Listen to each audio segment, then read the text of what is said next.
atitudes que eu e você precisamos ter, se a gente deseja viver de verdade os planos de Deus para a nossa vida aqui. Vocês conhecem a história da deportação de Israel para a Babilônia.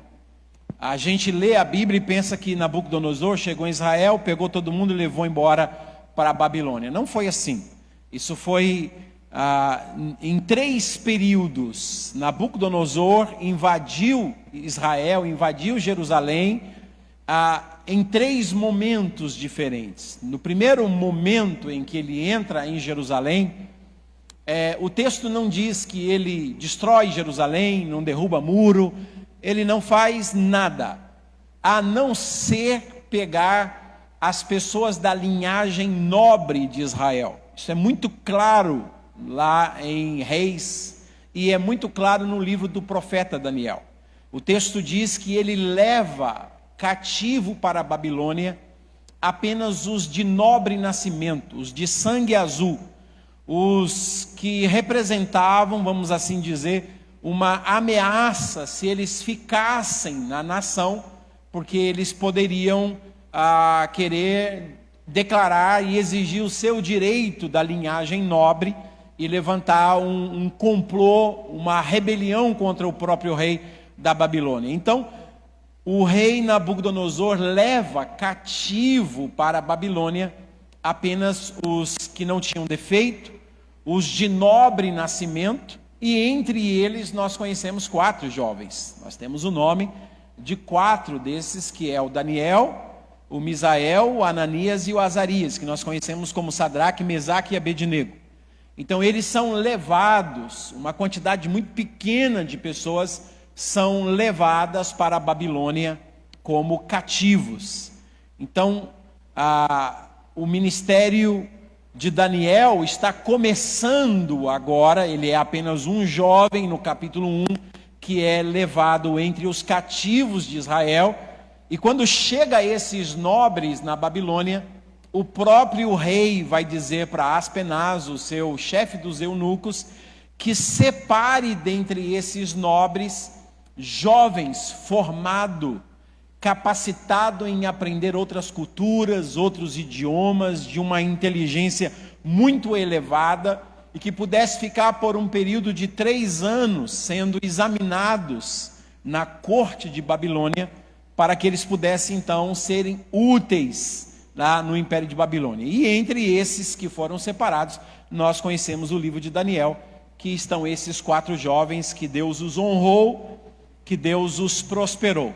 Depois teve uma segunda incursão de Nabucodonosor sobre Israel. Nessa segunda incursão, ele também não destrói a cidade, ele não queima nada. Ele leva nessa segunda incursão os vasos, as coisas que na primeira ele tinha levado um pouco de coisa, mas tinha deixado muita coisa no templo. Nessa segunda, então, ele leva todo o ouro, toda a prata, ele leva as taças de ouro, ele leva tudo que era usado no templo e que era usado pelos reis também em Israel. E dessa vez, quem vai no meio dos cativos é um profeta chamado Ezequiel. O Ezequiel vai entre os cativos para Babilônia. Então a gente tem na primeira leva sendo tirado de Israel para lá os de nobres nascimento.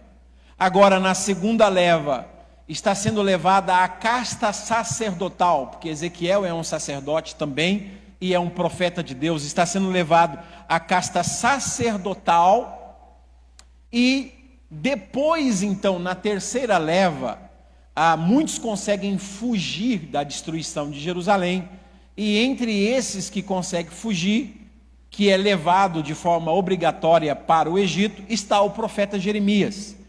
Nessa terceira leva, sim, Nabucodonosor destrói Jerusalém. Então ele destrói os muros de Jerusalém, ele destrói o templo de Jerusalém, ele arrasa a cidade inteira. Então desses profetas todos que nós temos aqui, Ezequiel, Daniel e esses homens, o único que não foi para a Babilônia como cativo foi Jeremias, porque quando Babilônia invadiu pela terceira vez, esse grupo de rebeldes pegam Jeremias e o leva junto com eles para o Egito, fugindo dessa terceira invasão de Nabucodonosor. E quando Jeremias volta, então ele vai, possivelmente é nesse período que ele vai escrever o livro de Lamentações de Jeremias, quando ele encontra a cidade totalmente assolada, seus muros totalmente destruídos, estava tudo acabado. Então a gente tem essas três incursões, que no primeiro vai levar Daniel, na segunda vai levar Ezequiel, e na terceira o profeta Jeremias tem que fugir para o Egito. E o que é que está acontecendo no capítulo 35 de Ezequiel, nessas três incursões? Se você conhece um pouco de geografia bíblica, ou se você já foi para aquela região, o pastor Vanderlei já esteve conosco lá na Jordânia, e lá na Jordânia nós temos a nossa base em um bairro chamado Furreis, próximo a Amã. E do teto da nossa base, de noite, se você for orar, você olha para o seu lado direito e você vê as luzes de Jerusalém. E aqui embaixo você vê as luzes de Jericó. Essa região toda, nessa época, era tomado pelos filhos de Esaú, chamado na Bíblia, no capítulo 35 do profeta Ezequiel, de povo de Seir, das montanhas de Seir, os descendentes de Edom. Edom, a palavra Edom vem de Adão, que significa vermelho, o avermelhado. E por isso que o Esaú era vermelho, daí saiu essa palavra Edom, os edomitas, os avermelhados. E eles moravam nessas montanhas da Jordânia, e a gente até hoje tem lá a cidade de Petra, embora milênios, centenas de anos depois, os nabateus é que tomaram conta daquilo, mas os primeiros moradores ali foram os descendentes de Edom, que é o Esaú, o irmão de Jacó, que tomou essa região, dessas montanhas de Seir, e foram morar lá. O que é que está acontecendo? Os edomitas estão desse lado da Jordânia, do outro lado do Jordão, que hoje é a nação da Jordânia, e eles estão vendo essas incursões de Babilônia sobre Israel. Eles sabem que Israel pecou, eles sabem que a nação de Israel tinha profanado o nome de Deus, e os edomitas sabiam muito bem que o que estava acontecendo com Israel era um juízo de Deus, porque Jeremias profetizou, Ezequiel profetizou, aqueles profetas do Antigo Testamento, todos profetizaram, chamando essa nação ao arrependimento, dizendo: volte-se para Deus, eu não quero destruir vocês, vocês foram chamados para ser uma nação, não duas, o norte, o Israel norte e o Israel sul, vocês foram chamados para ser uma nação de reis e sacerdotes sobre a terra. Mas Israel endureceu o coração, veio a Síria, levou Israel norte para o cativeiro, e Deus dizia: gente, se arrependa, porque senão o Israel sul vai ser levado para o cativeiro também, e é isso que acontece. E quando os edomitas das montanhas viam as incursões dos babilônicos lá embaixo no vale, entrando em Jerusalém, matando os judeus, levando-os cativos, o que é que os edomitas faziam? Os edomitas aplaudiam os inimigos. Os edomitas, no capítulo 35, eles estavam felizes, porque a espada e a calamidade, conforme diz o versículo 5, a espada e a calamidade tinha caído sobre Israel. Você vai ler de forma muito clara no versículo 6, que eles não aborreceram o derramar do sangue dos filhos de Israel, e de uma forma muito clara no versículo 15 do capítulo 35, diz assim: como te alegraste com a sorte da casa de Israel, porque foi desolada, assim também eu farei a ti. E quando você lê o versículo de número 10, você vai perceber que assim como os edomitas se alegraram no dia da ira sobre Israel, e eles ficaram cheios de inveja, Deus diz: vocês estavam com inveja de Israel, vocês estavam com ódio de Israel, por isso vocês se alegraram, vocês aplaudiram os babilônicos à medida em que eles iam destruindo Jerusalém. Deus está dizendo: eu não gostei disso que vocês fizeram. O tratamento de Israel era comigo, sou eu, Deus, que estava tratando dessa nação. E vocês não deveriam se alegrar com a desgraça que caiu sobre Israel. Vocês não deveriam bater palmas, porque a minha nação estava sendo tratada por mim. Vocês não deveriam se alegrar com a desgraça de Israel. Quando você lê, eu sei que é difícil achar esses textos, por exemplo, o profeta Obadias, ele vai tratar do mesmo assunto, é a mesma situação. E no capítulo de número 1 de Obadias, que na verdade só tem um capítulo, no versículo 13, Deus diz assim: olha, você não devia, no dia da calamidade do meu povo, você não devia ter olhado com prazer para o seu mal no dia da sua calamidade. Você não deveria ter lançado mão nos seus bens no dia da sua calamidade. Vocês não deviam ter parado nas encruzilhadas para exterminar os judeus que iam escapando do cerco, que estavam tentando escapar, e vocês não deveriam ter entregado aqueles que restaram no dia da angústia. É o mesmo acontecimento que Obadias está profetizando sobre os filhos de Edom, sobre as montanhas de Seir, que quando os israelitas fugiam do cerco de Babilônia, alguns cruzavam o Jordão para entrar na terra de Edom. Os edomitas então pegavam essas pessoas na sua angústia e os entregavam para os soldados de Babilônia para que eles fossem executados. E Deus disse: não foi nada bom isso que vocês fizeram. Israel, no capítulo 35 de Ezequiel, Deus está dizendo: eles mereceram todo esse juízo, porque eles semearam ventos, eles estão colhendo tempestade, mas isso é uma coisa entre eu e eles. Vocês não têm nada a ver com o juízo que veio sobre Israel. Vocês deveriam orar por misericórdia, vocês deveriam estender as mãos e socorrer aqueles que escaparam. Vocês deveriam ter um coração compassivo sobre aqueles que estavam debaixo do meu juízo. E então Deus disse: assim como vocês, versículo 15 do capítulo 35, assim como vocês fizeram a Israel, eu vou fazer com vocês também. Deus disse: vocês não podiam se alegrar com uma pessoa ou com uma nação que está debaixo do meu juízo. O que é que isso tem a ver conosco hoje?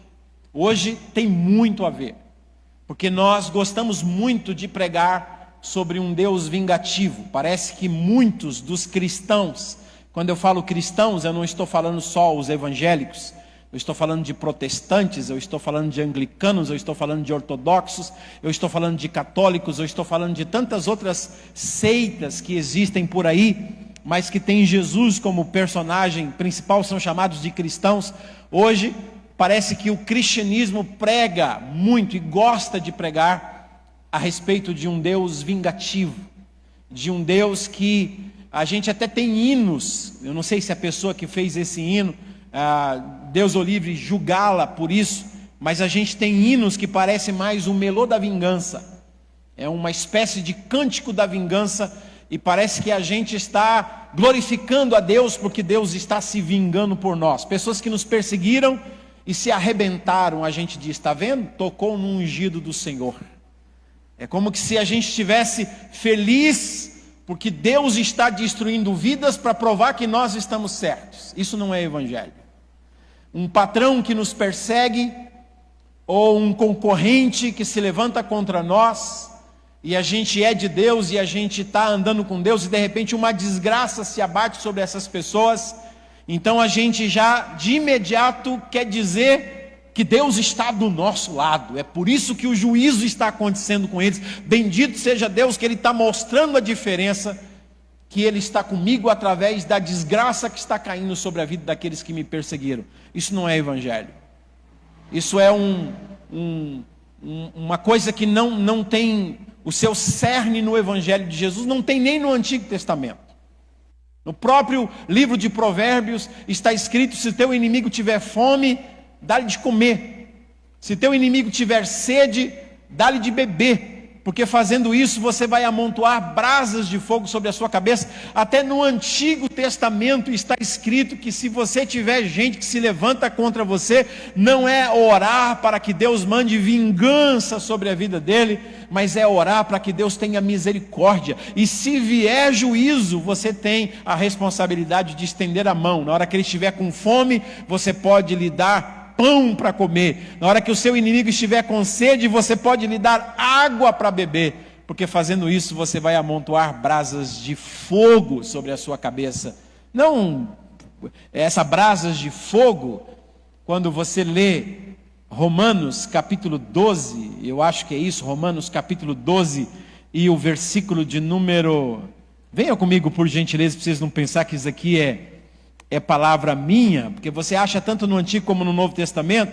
Até o capítulo 12 de Romanos, tudo é teologia, tudo é teórico, são coisas que Deus fez por nós na cruz, no mundo espiritual. A partir do capítulo 12, Paulo vai tratar da prática, dos frutos dessas verdades, dessa teologia toda que foi tratada até o capítulo 11, que não pode ficar só na nossa mente, mas tem que desembocar em praticidade de vida. E no capítulo 12 ele vai dizer de forma muito clara a partir do versículo 17: não torneis a ninguém mal por mal, não torneis a ninguém mal por mal, mas esforçai-vos por fazer o bem perante todos os homens, e se possível... Não é quando, não está escrito quando. Uma pequena letrinha muda todo o sentido. Não é quando depender de vós. Se possível, quanto depender de vós, tende paz com todos os homens. Não vos vingueis a vós mesmos, ó amados. Isso aqui é proibido no Evangelho de Jesus, você se vingar. E é proibido também você desejar, você se alegrar quando Deus toma a sua causa e se vinga. Isso é uma coisa de Deus, não é problema seu. Você tem que ser misericordioso, bondoso, mesmo que o seu inimigo esteja debaixo do juízo de Deus, e quem sabe até porque perseguiu você mesmo, mas a sua responsabilidade é ter uma mão estendida para socorrer, porque a forma como você trata, você será tratado, diz o capítulo 35 de Ezequiel. E se possível, quanto depender de vós, tende paz com todos os homens. Não vos vingueis a vós mesmos, amados, mas dai lugar à ira.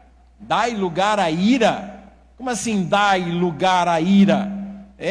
A ira é uma espécie de uma locomotiva que vem e você está na linha, e esse trem vem para cima de você, e se você ficar, vai passar por cima. A linguagem grega que Paulo está dizendo é: se você ficar na linha, a locomotiva vai te pegar. Então sai da frente, dê lugar à ira, deixe a ira passar, não abrigue a ira no seu coração, porque isso vai fazer um mal imenso para você. Você vai desejar a vingança, e quando você deseja a vingança pode até acontecer, mas é só questão de tempo. O próximo a ser vingado vai ser você, porque tudo que você deseja para quem está debaixo de juízo, Deus declara na sua palavra, assim será com a sua vida dentro de pouco tempo. Saia da frente, deixe a ira passar, porque, diz o versículo de número 19, está escrito: a mim pertence a vingança, eu é que retribuirei, diz o Senhor. Vingança não é sua, e você nem deve orar para Deus mandar vingança sobre aqueles que te perseguem, que falam mal de você, que difamam você. Isso faz parte da vida cristã. Jesus nunca nos enganou. Ele diz: vocês vão ser perseguidos, e que bom quando você é perseguido. O que significa ser perseguido? Ser perseguido significa que você está na frente. Nunca se persegue alguém que está atrás, só se persegue alguém que está na frente. Então, se você está sendo perseguido, louve a Deus pela perseguição, porque a perseguição é uma prova muito clara de que você está na frente. Você está na frente. Então, perseguição não é para te azedar, perseguição não é para te deixar com um sentimento de raiva, perseguição não é para que você tenha um coração amargurado, perseguição, Jesus disse: alegrai-vos e regozijai-vos quando vos perseguirem. Quando é que você pode se alegrar e se regozijar na perseguição? É quando você entende que só estão te perseguindo porque você está na frente. Deu para entender? Aí a perspectiva muda, não é: ai, Deus está me perseguindo, manda fogo neles. Deus, o meu patrão, está me perseguindo, queima ele, tira ele para me colocar lá. Ah, Deus, aquela pessoa está me perseguindo, fulmina ela. Gente, isso não é evangelho. Você não entendeu o evangelho, não compreendeu nada do evangelho. A mim pertence a vingança e eu é que vou retribuir, diz o Senhor. Aí o versículo 20: pelo contrário, se o teu inimigo tiver fome, dá-lhe de comer. Se tiver sede, dá-lhe de beber, porque fazendo isso amontoarás brasas vivas sobre a sua cabeça. Não te deixes vencer do mal, mas vença o mal com o bem. Esse é o mandamento de Deus. E os filhos de Esaú, os edomitas, não conseguiram fazer isso. Eles olhavam com inveja, diz Ezequiel 35, versículo 10, eles olhavam com inveja e com ódio. Porque o que é inveja? A inveja não é você desejar ter o que o outro tem. Isso pode ser cobiça. A cobiça é você desejar ter o que o outro tem. A inveja é diferente. A inveja é assim: eu não consigo ter o que o outro tem, então eu vou torcer para que ele perca o que tem e se torne semelhante a mim sem nada. Isso é inveja. A inveja é você quer que a pessoa venha ao seu mesmo patamar.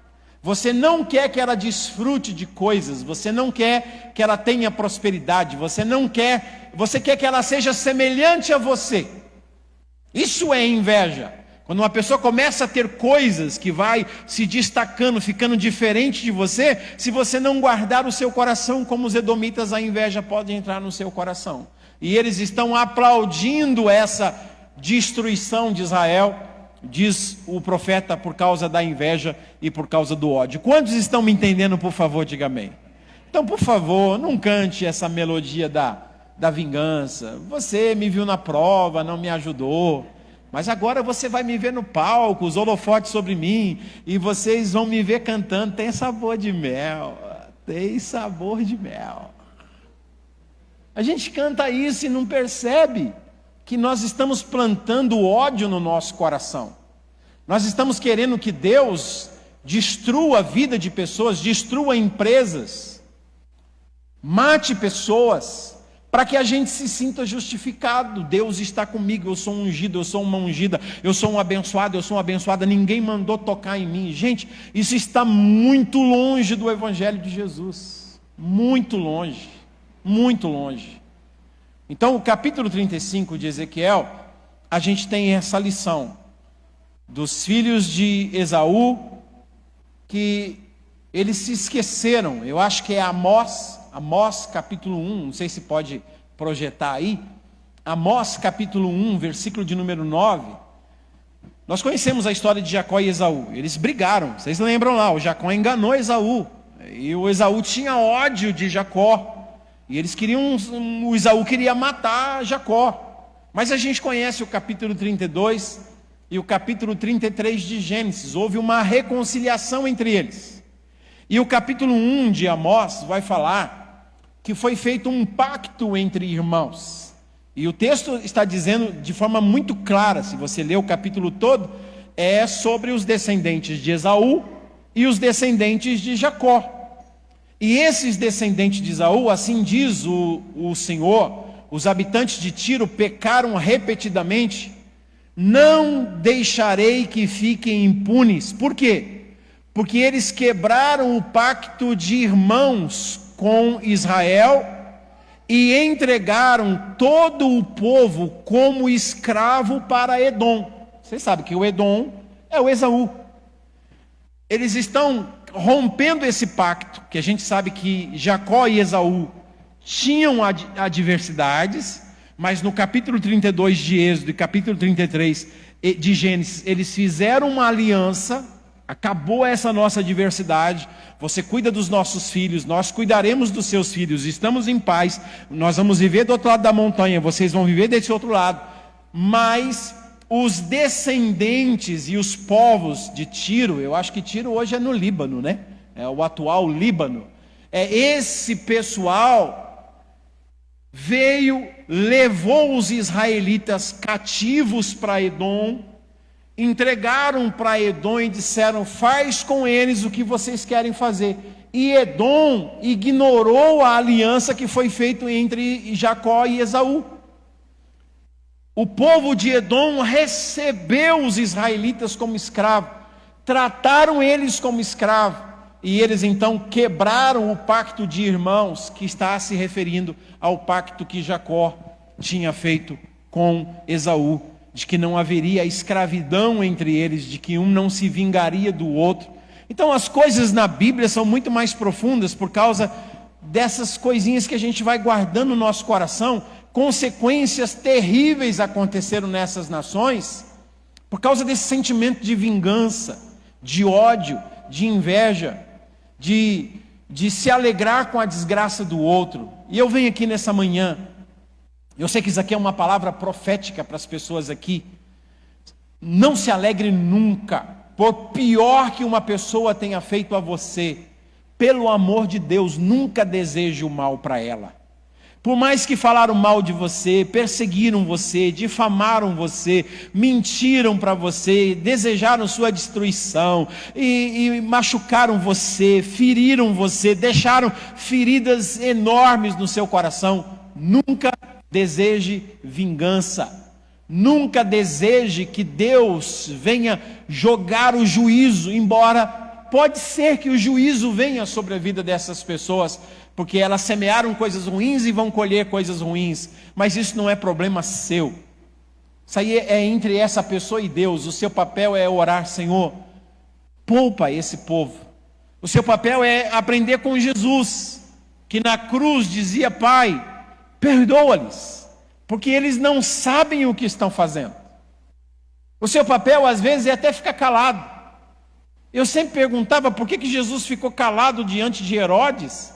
Ele poderia muito bem se justificar e falar um monte de coisa, mas o Herodes ficou admirado porque Jesus não falava nada. O texto diz: e Jesus não falava nada e ficava calado. E eu sempre perguntava: por que o Senhor não falou, Jesus? Por que o Senhor não abriu a sua boca? E depois eu fui entender: falar para quê? Ele veio para isso. Ele disse: é chegada a minha hora, eu vim para isso. Para que eu vou justificar alguma coisa? Se eu abrir a minha boca e tentar falar alguma coisa, eu posso estragar o plano de Deus na minha vida. Eu vim para essa hora, eu vim para morrer em caráter de substituição, e eu vou passar pelas mãos desses reis, desses governadores, e eu vou ficar como mudo, a minha boca vai ficar como uma ovelha muda, porque eu não tenho nada que falar, porque se eu falar, eu estrago o plano de Deus na minha vida. Então eu tenho que ficar quieto, porque ficando quieto, o plano de Deus vai acontecer na minha vida. E como que a gente estraga o plano de Deus na nossa vida?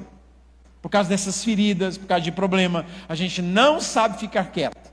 Mas quando o seu coração está bem, mesmo que venha vontade de falar, Deus diz para você: fica quieto. Romanos 8, versículo 36, parece uma contradição. Nós somos contados como ovelhas mudas para o matadouro. Somos contados como ovelhas mudas para o matadouro. Mas no versículo 37 diz: mas em todas essas coisas, somos mais do que vencedores por meio daquele que nos amou. Então mesmo quando a gente é contado como ovelha muda, é hora de ficar quietinho, de não abrir a boca, nós somos mais do que vencedores. A gente pensa que somos mais do que vencedores quando a gente está falando, e a gente está celebrando, e a gente está prosperando, e a gente está por cima. Paulo vai dizer: não, até quando você está mudo, como uma ovelha muda, e parece que está no caminho do matadouro, não tem saída, vai morrer. Paulo diz: somos mais do que vencedores. Quantos recebem essa palavra? Diga amém. Segunda virtude que eu acredito que a gente precisa aprender está no capítulo 36.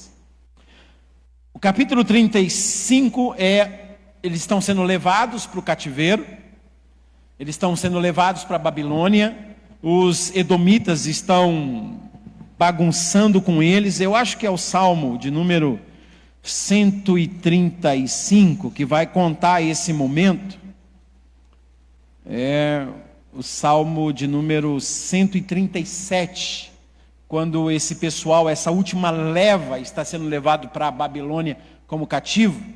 Eles estão dizendo, nas margens do rio de Babilônia, ou dos rios de Babilônia, a gente sentava e a gente chorava.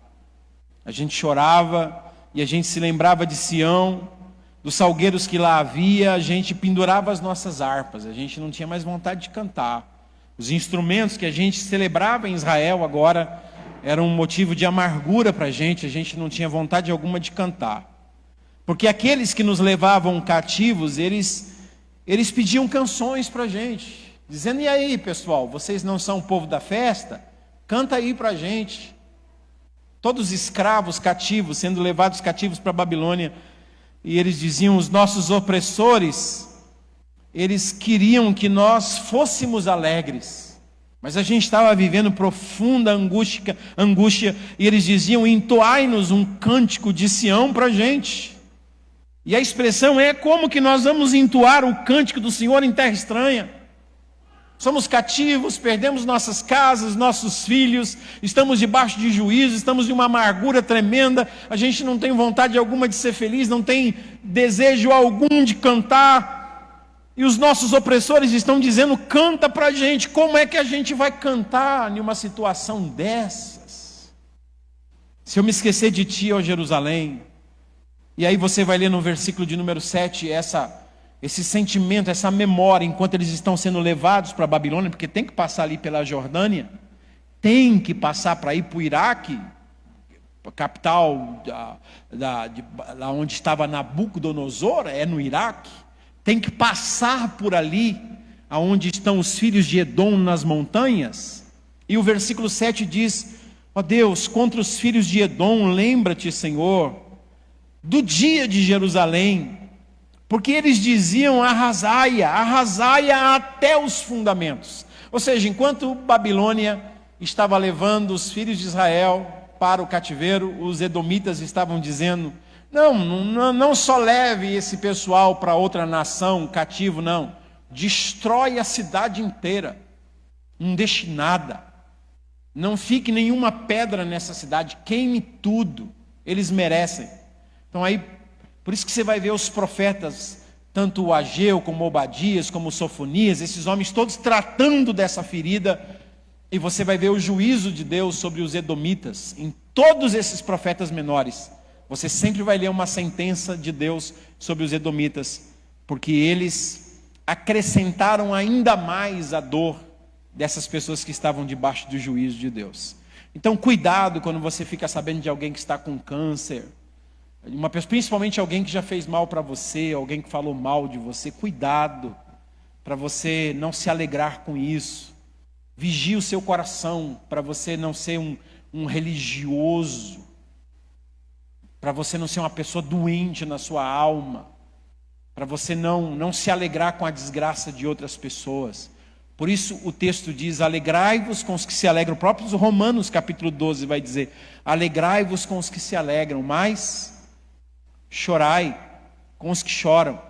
Mesmo que aqueles que estão chorando foram pessoas que você sabe que merecem chorar, porque semearam muita coisa ruim na sua vida, mas você vai lá chorar com eles. Esse é o Evangelho. Esse é o Evangelho. Vamos lá ao capítulo 36 de Ezequiel. Quantos estão sendo abençoados, por favor, diga amém. Capítulo 36 de Ezequiel tem uma outra virtude que nós precisamos entender. Deus então manda através do profeta Jeremias, que não foi para a Babilônia como cativo, ficou no Egito, depois voltou para Israel, viveu no meio daqueles escombros todos, escreveu o livro de Lamentações. Entre os cativos de Israel na Babilônia estava Daniel, Misael, Ananias, Azarias, Ezequiel, tantos outros. E o Jeremias, que ficou em Israel, que não foi levado cativo, ele pegou cartas e ele começou a escrever cartas. E as cartas que o profeta Jeremias escrevia, na verdade não era Jeremias que escrevia, Jeremias citava, e o seu escriba, chamado Baruque, era a pessoa que escrevia o que Jeremias citava. Então Jeremias ia falando e Baruque ia escrevendo essa carta. E essa carta era enviada para os cativos que estavam em Israel. E uma dessas cartas é o capítulo 29 de Jeremias, que você, quando começa a ler o capítulo 9 de Daniel, Daniel diz: e eu entendi pelas cartas que o profeta Jeremias, para você não pensar que isso é coisa minha, Daniel capítulo 9, versículo 2: no primeiro ano do seu reinado, eu, Daniel, entendi pelos livros que o número de anos de que falara o Senhor ao profeta Jeremias, que haveria de durar tantos anos, que no caso seria 70 anos, essa carta do profeta Jeremias, que foi enviada aos cativos de Babilônia, é o capítulo 29 do livro de Jeremias. No capítulo 29, Deus diz, através de Jeremias para Daniel e para os cativos, dizendo: olha pessoal, vocês vão ficar muito tempo aí nessa cidade. O cativeiro de vocês vai demorar pelo menos 70 anos. Porque vocês viveram 490 anos em Israel, e eu dei uma lei para vocês, uma ordem. Vocês vão trabalhar 6 anos a terra, e no 6º ano o fruto vai ser dobrado, porque no 7º ano a terra tem que descansar. Vocês não vão tratar da terra, vocês não vão adubar a terra, vocês não vão trabalhar na terra, porque no 6º ano vou mandar fruto abundante, de forma que o 7º ano vocês não precisam trabalhar, porque o fruto vai ser abundante para vocês, eu vou cuidar de vocês. Não mexam na terra, a terra tem que descansar. E eles ficaram 490 anos em Israel, e eles nunca deixaram a terra descansar. Aí Deus diz: então eu vou pegar esses 490 anos e vou dividi-las em várias semanas de 7 anos, e em cada semana de 7 anos eu vou tirar 1 ano, porque vocês roubaram, a cada 7 anos vocês roubaram 1 ano da terra, que era para deixá-la descansar, e vocês não deixaram a terra descansar. Então, a terra de Israel está cansada, porque vocês roubaram 70 anos de descanso dessa terra. E eu vou levar vocês para a Babilônia como cativos, e vou deixar vocês por lá por 70 anos, porque essa terra precisa descansar os anos que vocês roubaram dela. Muitas pessoas não entendem por que foram Israel. Deus trabalha com essas coisas. Deus estabeleceu décadas, épocas. Daniel capítulo 2... e o capítulo 1 de Gênesis são tempos e estações que fazem a terra estar na sua rotação e produzir de forma organizada. Deus é um Deus organizado. E quando ele diz: eu quero que vocês trabalhem 6 anos e no 7º deixe a terra descansar, Deus estava falando sério, porque Deus tem um compromisso com a terra. Mas os homens destroem. Deus diz: então, para eu restaurar essa terra, vou levar vocês 70 anos. E aí, no capítulo 29 de Jeremias, Deus diz: casem-se, gerem filhos, construam casas, prosperem, orem pela prosperidade de Babilônia, porque na prosperidade dessa cidade vocês é que vão ser prósperos. Embora vocês estão no meio desse cativeiro, eu sei os pensamentos que eu tenho a respeito de vós, pensamentos de paz e de prosperidade, para vos dar um futuro e uma esperança. Vocês não vão ficar aí cativos para sempre, mas enquanto estão no cativeiro, eu tenho tempo de prosperidade para vocês. Andem de acordo com a minha vontade, que mesmo no meio do cativeiro vocês vão ser pessoas bem-sucedidas. Era isso que Jeremias ia escrevendo. E isso vai durar 70 anos. E aí o Daniel sabe disso. Quando chega no ano 70, Daniel começa a orar. É o capítulo 9 de Daniel, é o capítulo 10. Aquela batalha no mundo espiritual. O príncipe da Pérsia lutando com o príncipe da Grécia, que são potestades, que sabem que vai ter uma mudança. Israel vai voltar para a sua terra. E o mundo espiritual se agita quando se refere a Israel. Aí eu estou com vocês no capítulo 36 de Ezequiel. Eu posso continuar? Quantos estão me entendendo aqui? O capítulo 30, talvez eu nem chegue no capítulo 37 por causa do horário, né? A hora passa muito rápido. Mas o capítulo 36, Deus diz assim: olha, eu vou tirar vocês da terra da Babilônia, e eu vou trazer vocês de volta para a terra de Israel. Mas eu quero que uma coisa fique muito bem claro na mente de vocês. Porque Deus está dizendo aqui 2 coisas. Primeiro, Deus está dizendo: eu deleguei a minha reputação à nação de Israel. Eu coloquei o meu nome na nação de Israel.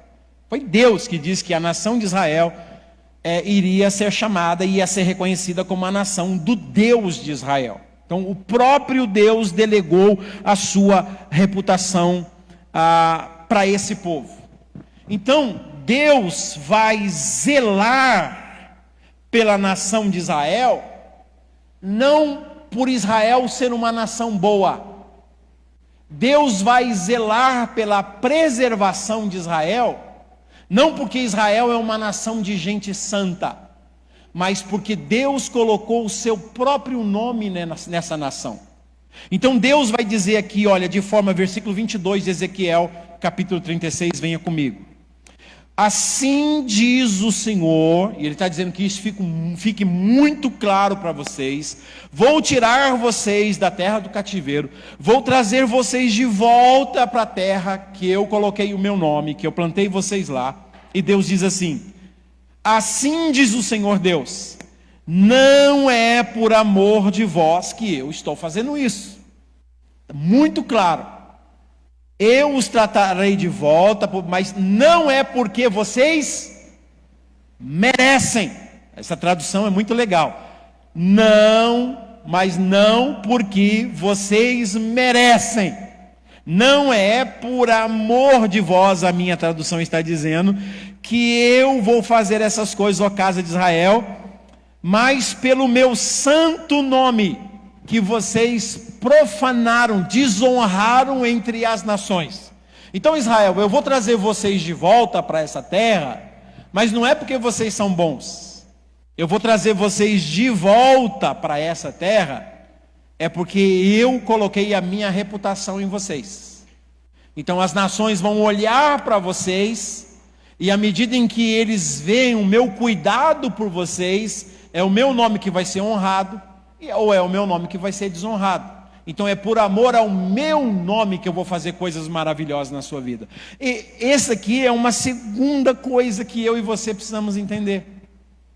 Que Deus vai fazer muitas coisas na nossa vida, mas não é porque nós somos santos, porque nós jejuamos, porque nós oramos, porque nós ofertamos, porque nós dizimamos. Embora a gente sabe que Deus honra a fidelidade, e eu tenho muitas experiências nisso, mas a gente sabe que Deus vai fazer tudo isso, é porque nós somos representantes de Deus na terra.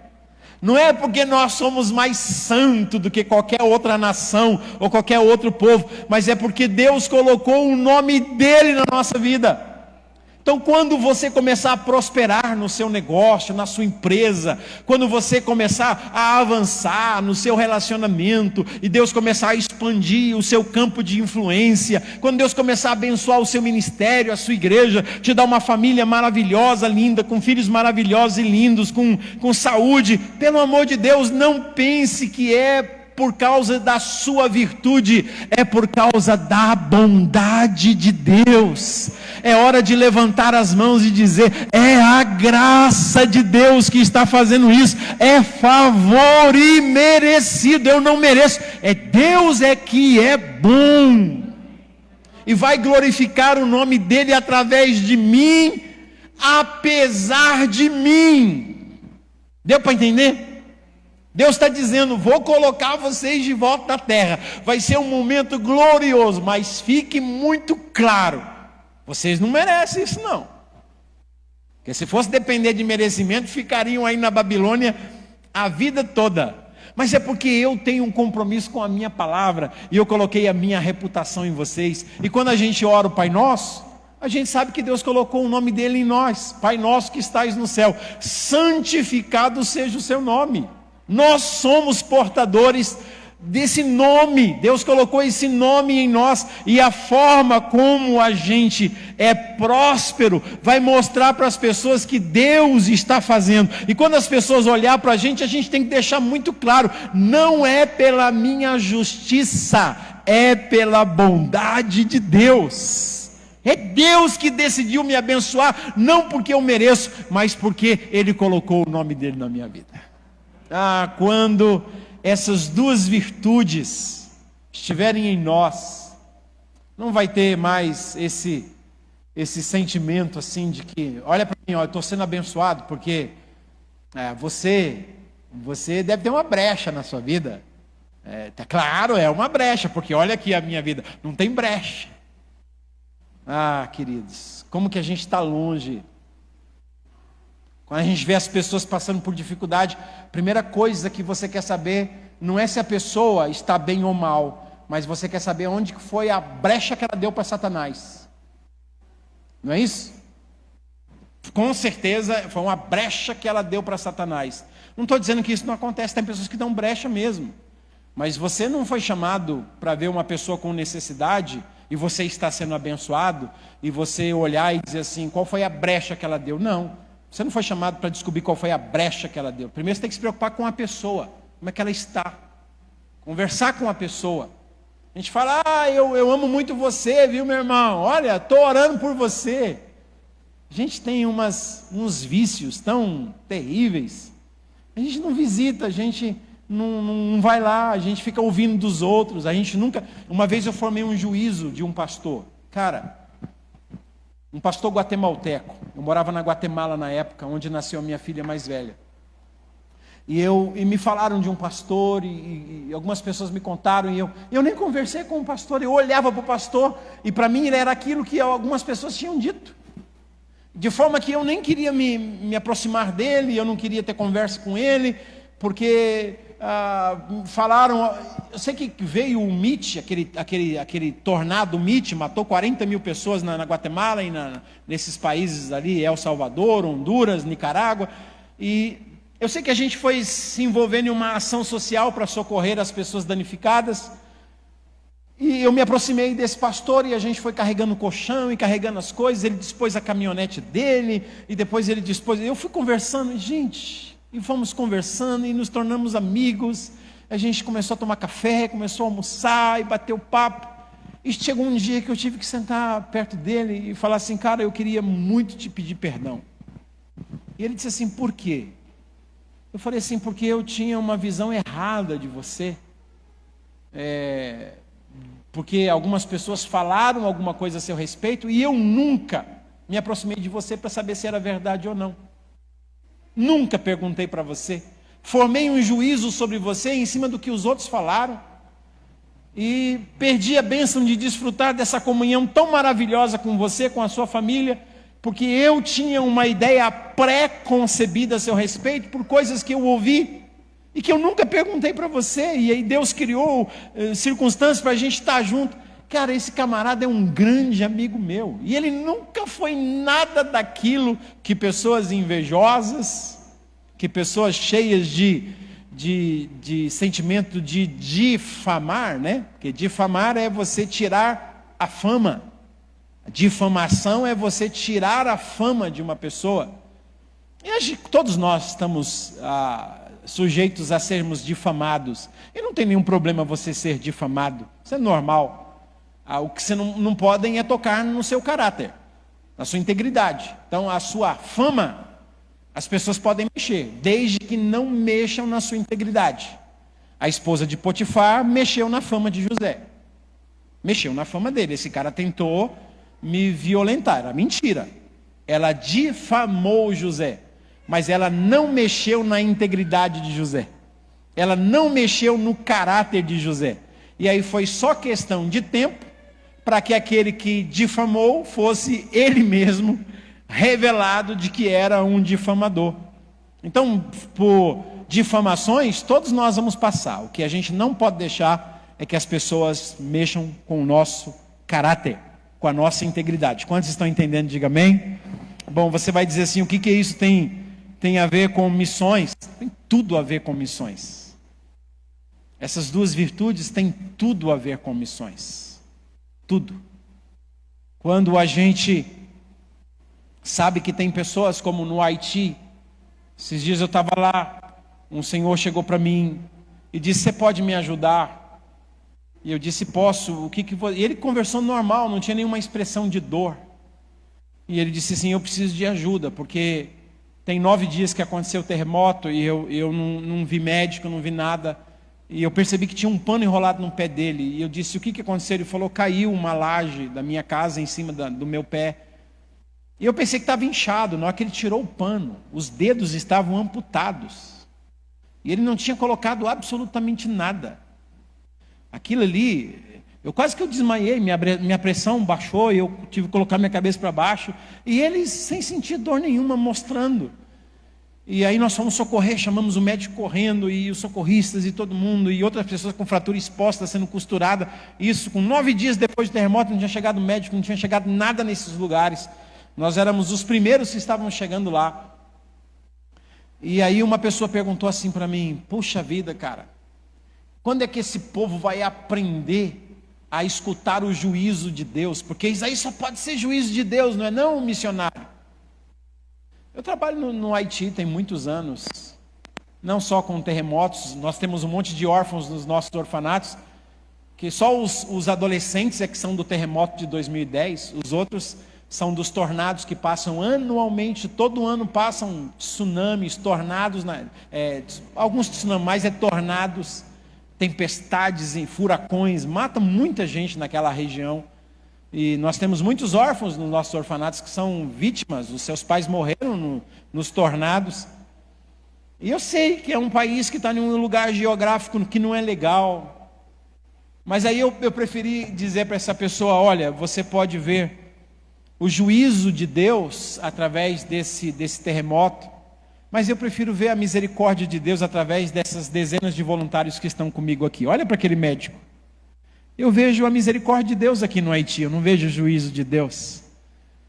Olha para essa enfermeira cuidando, costurando a perna. Então, eu não vejo o juízo de Deus, eu vejo a bondade de Deus através desses enfermeiros aqui. Olha nós que estamos aqui com 4 caminhões de comida. Então, em vez de eu ver o juízo de Deus aqui, eu estou vendo a bondade de Deus nesse lugar aqui. Então, se é questão de juízo ou não, eu não tenho a ver com isso. Não é minha responsabilidade ler e dizer isso é um juízo de Deus sobre essa nação. A minha responsabilidade é o que eu posso fazer para socorrer esse povo, para revelar o amor de Deus, a bondade de Deus no meio dessa aflição que eles estão passando. Isso é evangelho, irmãos. Isso é missões. Sabe, missão você não fica procurando aquelas montanhas que a gente tem trabalho lá, nesses países. O pastor de vocês já esteve conosco em tantos lugares, nesses países fechados da Ásia Central, e países muçulmanos, hindus e budistas. O pastor de vocês já esteve em 26 países comigo, né? Muitos países, e ele sabe disso que eu estou falando. Eu não estou falando de teoria, estou falando da prática. Eu não estou falando aqui que você tem que ser misericordioso e bondoso, e eu falando isso de púlpito. É a minha vida, são 33 anos vivendo dessa forma. E eu vou dizer uma coisa para vocês: cada ano que passa, eu vejo o tanto que eu preciso mudar. Quanto mais eu leio a Bíblia, mais eu percebo o tamanho da minha ignorância com relação ao conhecimento de Deus. E quanto mais eu faço, não é sentimento de culpa, conforme eu disse ontem, mas eu percebo a distância, o quão longe eu estou de alcançar o alvo. Só que eu olho para trás, eu vejo, conforme diz o Martin Luther King, eu ainda não sou aquilo que eu desejo ser, mas não tenho sentimento de culpa, porque quando olho para trás eu percebo que eu não sou mais aquele que eu era. Eu estou melhorando. Então a gente vai melhorando. Eu espero que você receba essa palavra no seu coração. Vamos ficar em pé, eu quero orar pela sua vida e quero te abençoar.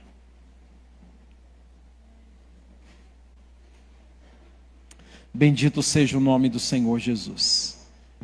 Eu quero, antes de orar, agradecer a Deus pela vida dessa igreja, pelo carinho do pastor Vanderlei.